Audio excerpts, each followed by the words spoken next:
ব্রিটেনের দক্ষিণ পশ্চিম অঞ্চলের হ্যাটারভ্যালের এই বাড়িটি এখন ঘিরে রেখেছে পুলিশ। চারদিকে কড়া পাহারা আর ফরেন্সিক কর্মকর্তাদের ব্যস্ততা। বৃহস্পতিবার এই বাড়ি থেকেই উদ্ধার করা হয় দেশটির অন্যতম পরিচিত ও স্পষ্টভাষী প্রবীণ রাজনীতিক অ্যান উইডিকম্বের রক্তাক্ত মরদেহ। পুলিশের পক্ষ থেকে জানানো হয়েছে, শরীরে গুরুতর আঘাতের চিহ্ন থাকা ৭৮ বছর বয়সী এই সাবেক মন্ত্রীকে নির্মমভাবে হত্যা করা হয়েছে। পুলিশ নিশ্চিত করেছে, এ হত্যাকাণ্ডের ঘটনায় শুক্রবার নিউটন অ্যাবট থেকে ২৬ বছর বয়সী এক তরুণকে গ্রেপ্তার করা হয়েছে। প্রাথমিক তদন্তে কাউন্টার টেরোরিজম ইউনিটের সাথে পরামর্শ করা হলেও এই ঘটনার সাথে কোনো সন্ত্রাসী বা রাজনৈতিক সম্পৃক্ততা পাওয়া যায়নি বলেও জানিয়েছে police.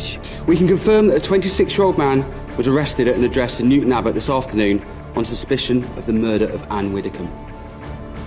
The suspect, who is a white British national, remains in police custody whilst inquiries will continue.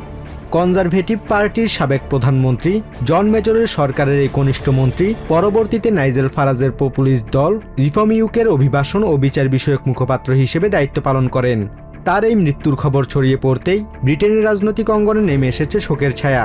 British প্রধানমন্ত্রী কিয়ার স্টারমার নিহতের পরিবারের প্রতি গভীর সমবেদনা জানিয়ে তার দীর্ঘ রাজনৈতিক ক্যারিয়ারের অবদানের কথা স্মরণ করেছেন। Well, this is really shocking news.